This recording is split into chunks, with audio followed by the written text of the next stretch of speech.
Good morning, ladies and gentlemen, and thank you for joining us today for another episode of Recruit Military Live. Today I'm joined by my wonderful co-host, as always, Raul Torres. What's up, Raul? Hey, what's going on, everyone? Good afternoon.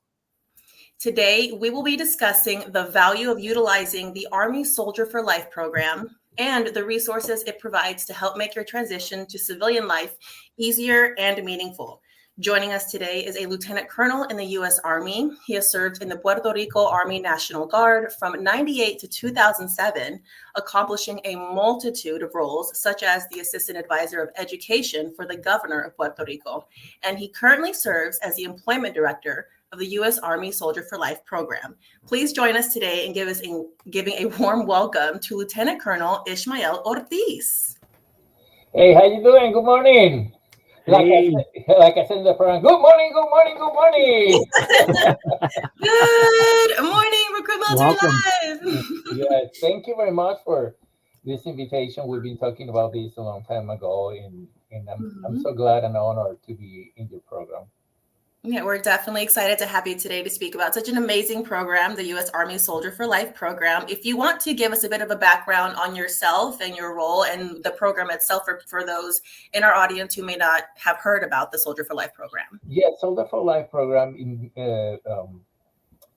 envisioned to connect the Army with the corporate American and other organizations that help and support the family members and veterans. So our mission is just to make sure that those organizations that serve the people, our people in the military service, regardless, but we focus on the Army, so they can reach our programs, the Tactical Connection Program, PAY, CSP, Recruit Military, Army Tab. They have the job centers, the Army job, the Department of Labor jobs, the American job centers. And that's my role basically as employment director, making sure that every organization, when they send an email or we met them or make contact in any event, we give them what we call the red carpet treatment. That it means we receive them, we sit down, we talk, we have a presentation, and then after that we put a plan together.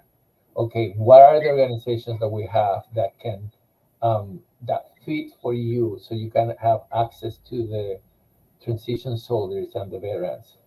And that's what we do. So they say, I want to have this, I want to have this, I want to have this. So we connect them personally. Some of the meetings, I attend the meetings, so make sure that if there's something that we need to do as an organization, so we understand. But most likely we introduce them with organizations, and from there, some of the organizations they connect with them. Mm-hmm. That sounds amazing. And so far, I know, given my experience since I've been with Recruit Military, I've witnessed our relationship grow, especially in the capacity of virtual career fairs. I know we've hosted a multitude of U.S. Army Soldier for Life, virtual transitioning Army and military spouse fairs. How have you seen our relationship within Soldier for Life and Recruit Military grow? I'm glad I met Chris Newsom in about January timeframe, because I was new in the position. I came in October 2021, but I took over employment as employment director in January 2022. So looking for that, I met Chris Newsom, and in his introduction, he showed me the what Recruit Military is doing. And he told me about the MOU with Income, HRC, that they're doing, and he told me about the military fair that they did with the military spouses before. And I said, well, we don't do one now. And in a short period, like 5 months, so he put the fair, so we create a lot of things like the posters, videos, and everything. So we send it, and we have about 300 registration people. But then this is a time frame of 5 months.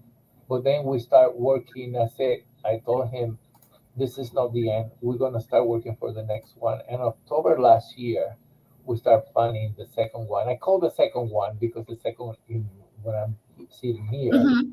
And in that one, there was about 1,500 registrations Wow. across the United States, Incredible. some of them in Oconos. I mean, there was a massive distribution to the spouses, and they attend about 400 spouses. Mm. But the thing is not who attend, the thing is what Recruit Military is providing to the military spouses. Mhm. How we can, why, what the reasons for us to just collaborate for something that is so important. Well, because the military spouse, and we're going to talk about that later, is the military spouse is the hero of our heroes. Mm. Sometimes they are underemployed, sometimes they don't know what to do, and sometimes the resources they don't get the information down to the Mhm. soldiers level. And one of my missions and one of my intent, I keep working on that until I just say goodbye, is Mm. the soldiers need to know. Mhm.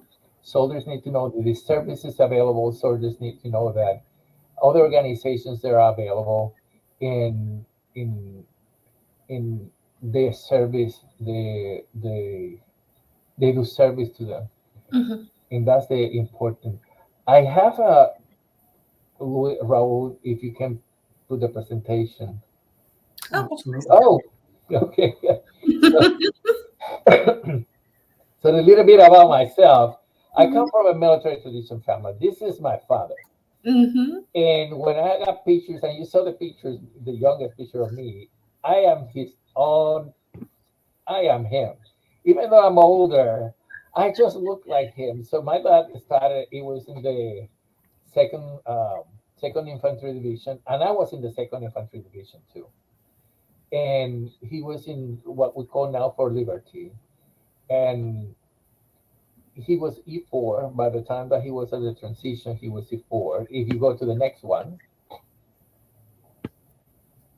so he met my mom, and Mm. they were neighbors. So they're second cousin because my mom is Rivera Ortiz Mm. and my dad is Ortiz Padro. Mm. And they were neighbors and they fall in love. And we have letters and pictures they send in. My dad Oh. taking chartered flights to see my mom over the weekend before they passed, and trying Mm. to get the flight back. That's when there was a lot of bases like Raimi Base. There was Fort Buchanan. They were very active by that time. And but my dad was about to get promoted to the Special Forces E5. Mm. And why I send this, because this is important to talk about. My mom told him, if you join the Army, we're not going to get married. So my dad decided, I want to marry you. So he moved to the reserve.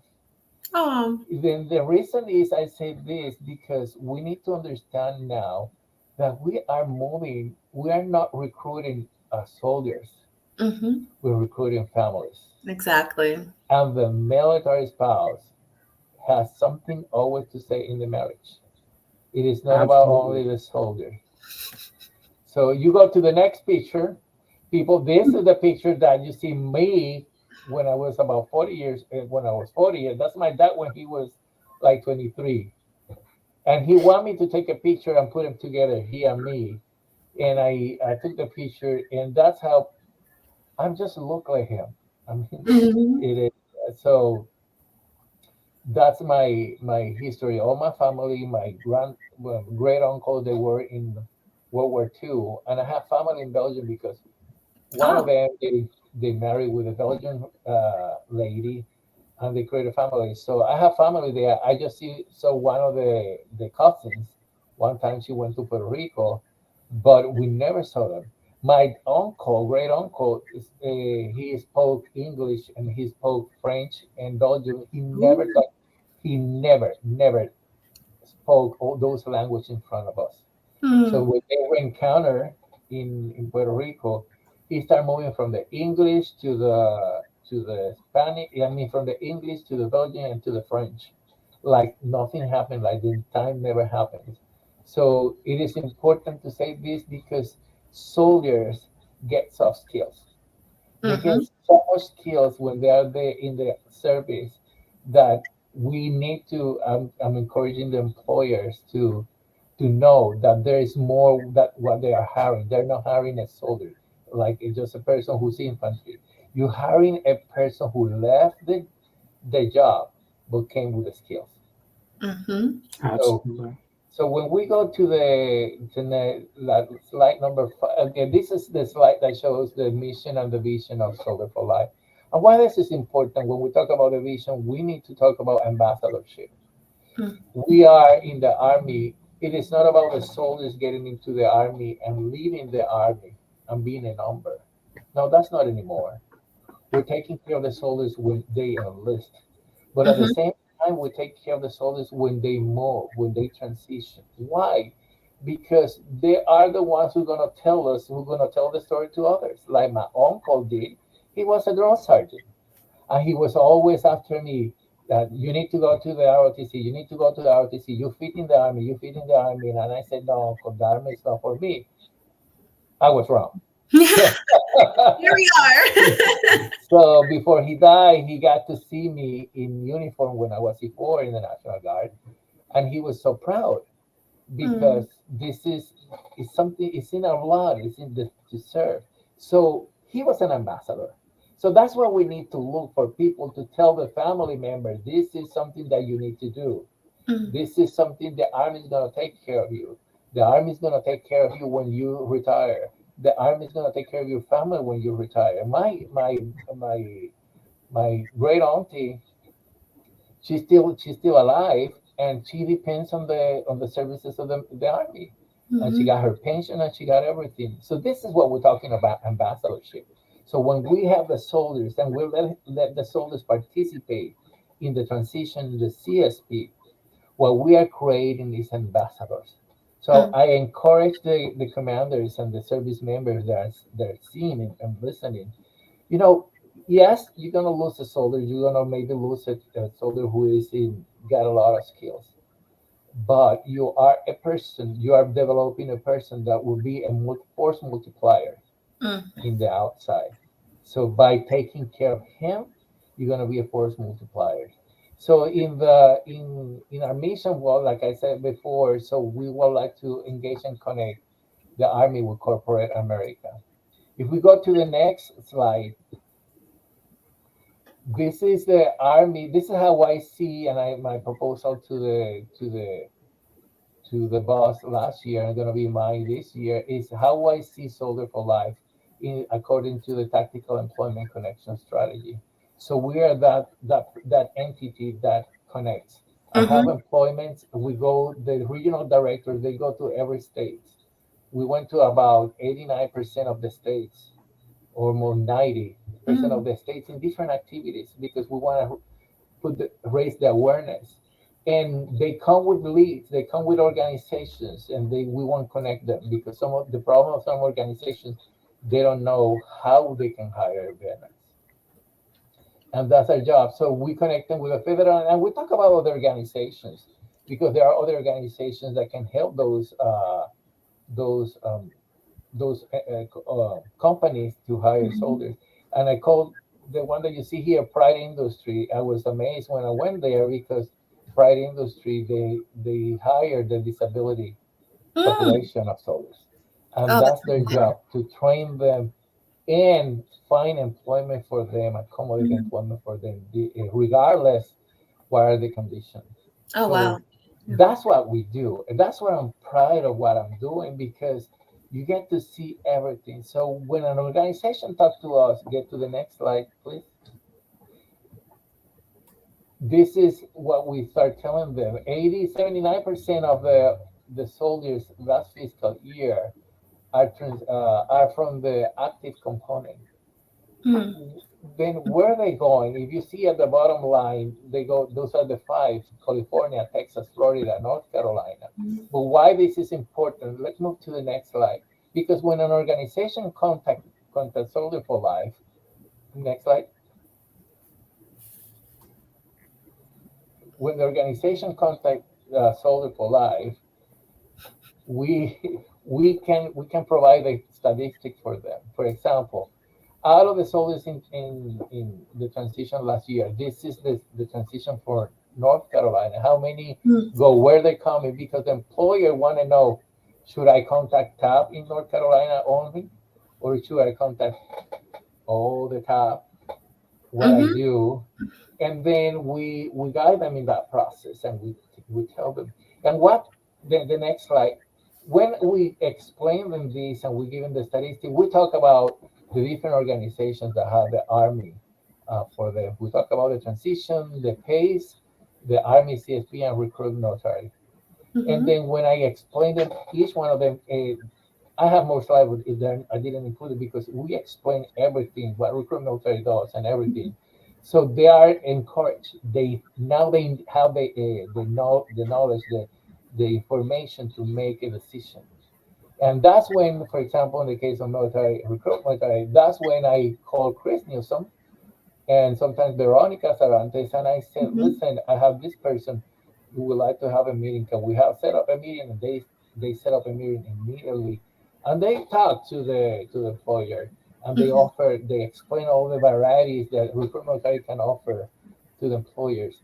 And this is what I tell the employers: recruitment has more about 1.5 millions of people in their database that they can see the employer the employers can see them, they can access plus the different fairs, virtual fairs that recruitment try to do. Mhm. And in a nutshell, this is the job in the employment as employment director in Soldier for Life. That's Yeah. phenomenal. And you mentioned earlier that, when you're recruiting a soldier into the U.S. Army, you're not only recruiting them, but you're recruiting their family. And specifically, whether they, were married prior to joining or got married during their service, you're recruiting that military spouse. And we all know I was a military spouse as well as an active duty Marine. Raul was married as well. And let me tell you, like, his wife is not one to be trifled with. So she's a leader in herself. She's got her own things going on. So you're wanting to not only benefit and take care and support that soldier, but also their family and that military spouse. Can you go into what programs you have specifically to support and resources to support the military spouses in the Soldier for Life program? Yes, so Soldier for Life, the first one we connect in employment. We have different programs. But when we talk to the spouses, we in an SFL Live, the program that we this year we started including guest speakers that to address the military spouses. They talk about employment. They talk about for example, we have a person, Jennifer Baumgartner from another organization, AFMA, that they do insurance. So they talk about financial issues for the military spouses, and that's what we do. This is a service. Also, we are the Health and Wellness Directorate. Major Little, she connected with the Department of Veterans, VHA, and through them, we were able to showcase Salesforce. Oh, You know wow. that they have a fellowship for the military spouses. Mm. With a RecruitMilitary, that's what we have different programs, the virtual fairs, Mhm. and this is something that we invite everybody because we want to connect them. So yes, when we go to the places, they have the ability to talk about the military spouses and the services.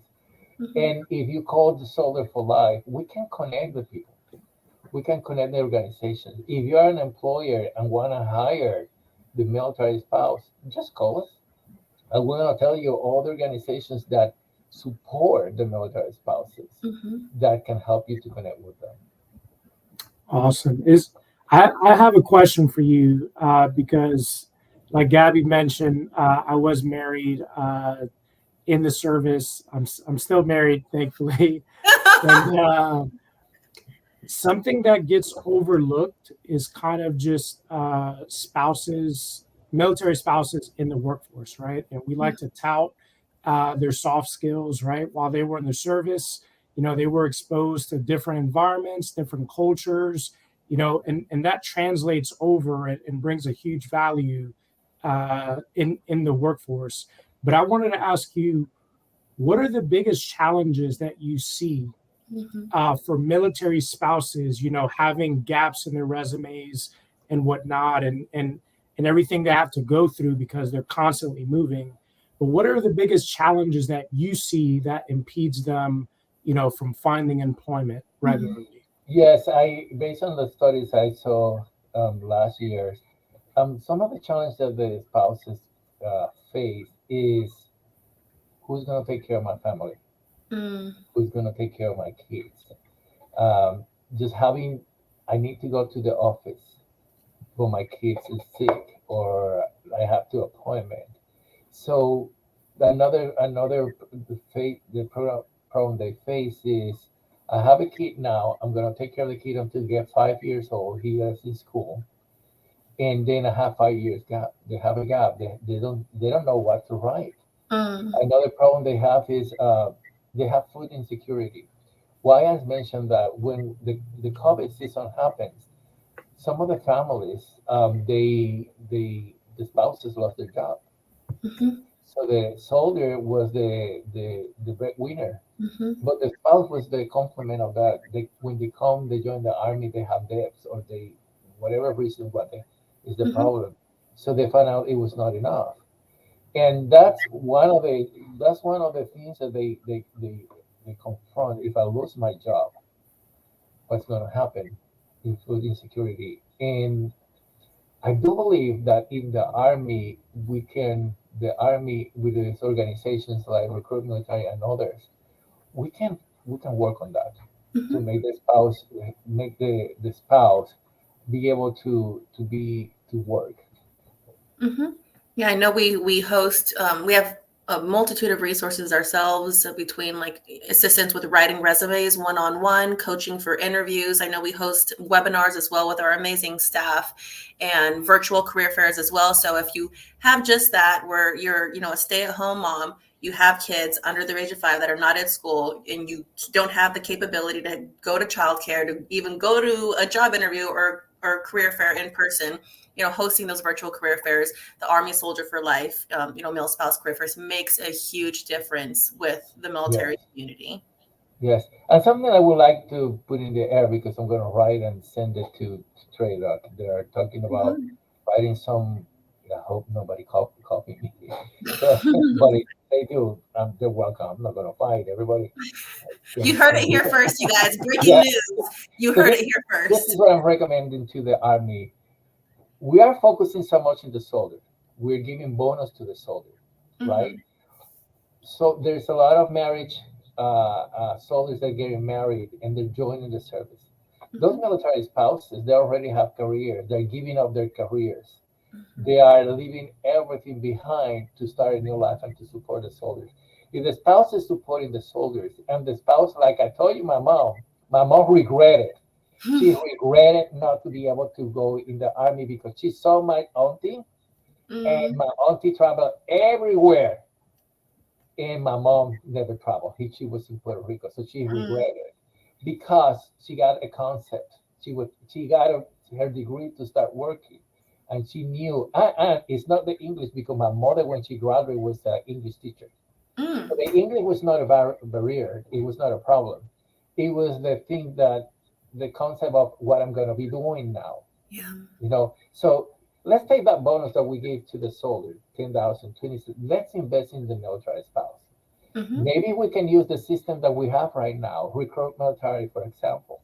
And when we're doing recruiting and the spouse is coming, let's register the spouse in RecruitMilitary. Mm-hmm. Let them know that this spouse is a new recruit, and Mm-hmm. that spouse will know that the soldier is going to Fort Liberty. Maybe there is a remote job for her that Mm-hmm. she can start in a moment, or maybe she can find a job there. And I know that's possible. That the spouse that has certifications, let help them. Sometimes the mistake that we're doing in recruiting is we tell this is the links for the spouses to do the services, and that's it. Mm-hmm. How are they going to navigate? How are they going to know the details? Yeah. When I went to my TAP class, there's something that was great. They have a book that the Department of Labor prepared, the Department of the Veterans Affairs prepared that have everything from Mm-hmm. A to Z, we can prepare something like that. We can tell them where the services. Everything we said is we have ACS, family, the family organization in the Army, MWR, and that's it. Mm-hmm. The other thing is soldiers, the financial insecurity. Maybe the families are coming with a financial struggle. Let's invest those $20,000 for them to pay their debts. Mm-hmm. But that incurs in extra time. Yeah. Because for example, when before, if I want to extend something or have a benefit of this, where I have to add some of the service obligation. Well, if we do that, we're not guaranteed that the soldier stays 6 years. Maybe we can. I mean, we can explore. I'm not saying this is it, but we can explore. If I help you with a spouse to find a job, I provide this system, or I do this to provide you financial stabilization. Let me do a contract for 10 years. And then you have a soldier who is going to be in the service. And you have a military spouse empowered, not only to have a job, it's just she's able to hold the fort with more efficiency and effectiveness Mm-hmm. when soldiers go deployed. And sometimes when the soldiers go deployed, the soldiers go TDY or they go in training, spouses doesn't know what it's doing. And I'm going to say here, we need to review the FIG programs. FIG programs shouldn't be just to raise funds or to just mingle together. That's a wow, that's nice. No, it is not. The FIG should be for something more, Mm-hmm. because not all the spouses they want to mingle, whatever the reason is. So let's reach them to make the FRG something different, to empower those families and the military spouses to be that what they meant to be in the Army. They are the one who hold the fort, so the Mm-hmm. soldiers can go on mission. We don't have the military spouses that we have that with my mom. We Yeah. had before that she was basically not doing a role. But now we have military spouses. They are prepared. They're lawyers. They're They directors, they're managers, they have doctorates. Yeah. they have a career. For me, my transition is different. I have a career before coming to the military Mm-hmm. service.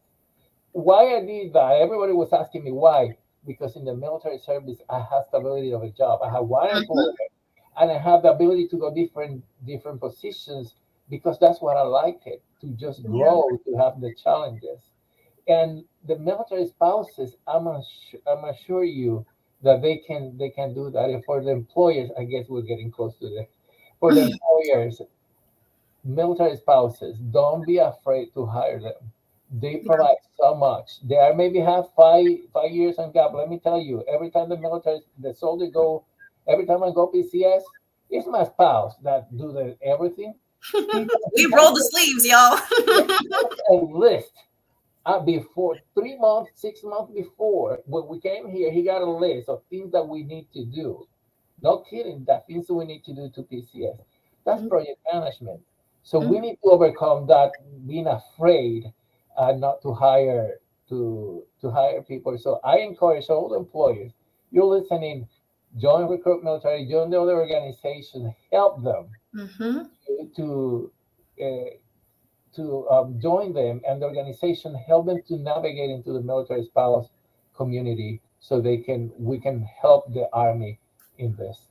Precisely. And I feel like that idea that you mentioned is gold, because not only are you working with organizations that know the military community, but organizations like Recruit Military, we work with employers and companies who understand, appreciate, and value what the entire military community brings to the table, specifically military spouses, and they want them. So for you to connect them as, that soldier gets recruited and be like, hey, also sign this spouse up to Recruit Military, I think that's an amazing idea. So yeah, you definitely heard it here first. Don't go taking Ismael's idea. Well, we're about to wrap up. Is there any last minute, tidbits of wisdom or anything you'd like to say to our audience regarding Soldier for Life? Yes, Yeah, I wanted to ask Ismael if you can plug in where, like, specifically spouses, like if you have any links or websites, like where can a spouse listening right now in the chat, log on to and look at the resources you provide? Mhm. They can go to the Soldier for Life, Google Soldier for Life website, and they can see the different resources, and they can connect with us. There is an email that I'm gonna put. I forgot. I'm sorry, but there is an email, but I want to make sure that that's the right email. I will put in the chat later, or because you can write, and the email reaches to the directorates, the director to the operational person, and that email gets to us. A person write, they read the email, they answer the person, and they refer the person to us, and it's effective. So Awesome. just reach the organization, and because we have the resources, not that we have them, but we can connect you with the resources. And just to make sure, because I know the Army is very pending on endorsement. Mhm. So we when we talk to them, we talk about all the organizations, and we tell them what happened is RecruitMilitary is part of the Tactical Connection Program. Mhm. So because they're in the Tactical Connection Program, so we refer to them, but we don't say this is the only one. There's a million ones, and I know because I talked to Chris, and this is the more the merrier. The people need to know what are the possibilities, and it is not about competition. It's about to collaborate everybody, because if maybe an employer is not here, maybe there is another opportunity for the soldiers. Exactly. All supporting the greater mission, and that's supporting our military community. Well, thank you again, Lieutenant Colonel Ismael Ortiz, for joining us today. We look forward to continued collaboration and partnering with you for many years to come. Thank you again for joining us. I'm sure we'll have you on again soon with all this amazing information. And thank you again to our audience for joining us today on this episode of RecruitMilitary Live. And we will see you next time. Thank you. It was great having you. Thank you.